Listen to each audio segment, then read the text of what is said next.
Motherfuckers don't have to. I don't get no fuck with nobody. Say you could talk to 1,000 therapists. This shit gonna keep happening. Not even with just your homies. Motherfucker losing family members. I done lost damn near like 40, 50 people in a month. You feel what I'm saying?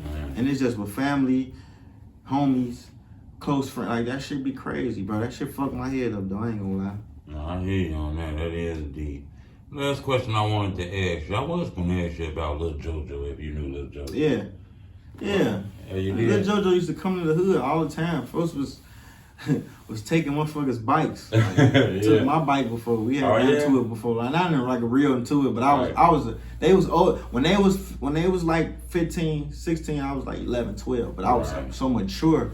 I was out there with them. You feel what I'm saying? Jojo ass was a bully too. A little nigga with the heart of a lion. I swear to God, folks was hitting niggas in they shit. Like he used to come around. Billionaire brought Jojo around. Billionaire Lil J, but he latched on to everybody type shit. My friends used to have parties all the time.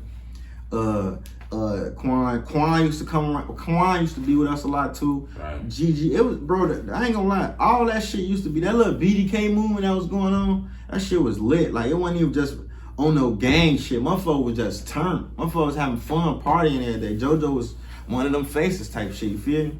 So he was a leader too. Like everybody fought. He was from his hood and he had his crowd. Everybody put crowds together and was having fun. Like you just had to be there to see this shit. Like for me to just experience and be close and cool with everybody that had a name for themselves, like that was big. That shit incredible to me. Like, was he famous like that before he passed though? Hell yeah, he was famous like that before he made the BDK song. Oh yeah. Folks had like now in these terms in 2023, he had motion. Folks had a lot of bitches, you feel what I'm saying? Folks had a lot of homies that wanted to be like him, you feel what I'm saying? He was like one of them people that could adapt to any situation too. Did that song make shit hot though for y'all? That song turned the world up. I ain't gonna lie, people was looking at it like, he dropped that song and that made it. No, that nigga dropped that song and he was turned. Like he was doing shows, folks was finna get signed. Like he was still in his hood, you feel what I'm saying? When nobody looked at it now how they look at it now.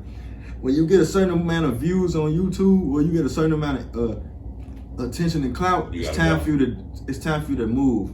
You feel what I'm saying? It's time for you to move around or stop doing the same shit that you do. That's like me knowing the type of attention I get now on the internet, and I'm going back in my hood, just posting up in my hood. You feel what I'm saying? Ain't nobody doing that shit no more. If somebody doing that shit, they hood ain't really on, like, you know what I'm saying? Nobody really looking for their ass. You know what I'm saying? Don't get me wrong. I be in my hood. I go in the hood time to time, but I ain't doing like I used to on live. We out here, cause now you don't know who the fuck coming through that motherfucker. You feel what I'm saying? That's real. Official last question. This is the official last question. Not gonna hold you no longer. The official last question. I wasn't gonna ask this, but you kind of brought his name up, and I heard his name brought up in an interview I did last week with a guy by the name of Taekwon World Lil Bubba. That's my boy.